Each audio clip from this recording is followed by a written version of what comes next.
బద్ధుడను, ఇది మరణంలో నాకు నా శరీరంలో నన్ను ఎవరు విడిపిస్తారు? యూదామతం నేను ఎంతో ఆచరించాను, కానీ ఏవేమి నాకు లాభకరంగా ఉంటుందో వాడన్నింటినీ క్రీస్తు నిమిత్తం నష్టంగా ఎంచుకుంటున్నాను, పెంట కుప్పగా ఎంచుకుంటున్నాను. ప్రభా, క్రీస్తు లేనటువంటి జీవితం అంతా కూడా వ్యక్తమని వ్యక్తించుకుంటాం. ఇదినే మా కొరకు మమ్మల్ని పరలోక వాసులుగా తేజోమహిమనించు స్థలంలో మమ్మల్ని ఉంచడానికి ప్రభా. కొరసబడి పదములు అక్కడ రాయబడి అపవాది చీకటి సాతాను సంబంధమైన రాజ్యం ఉంది. తన ప్రియ కుమారుడైన యేసుక్రీస్తు రాజ్యంలోనికి మమ్మల్ని ట్రాన్స్ఫర్ చేశారు ప్రభానికి పొందాం. ఈ మంచి దినాన్ని బట్టి పండుగ దినము మానవులకు మాకు ఒక గొప్ప నిరీక్షణ.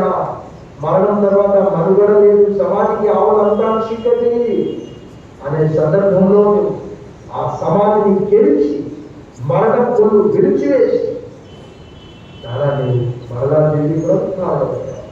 వదనములు జపిస్తూ యేసు నామంలో ప్రార్థిస్తున్నాం తండ్రి.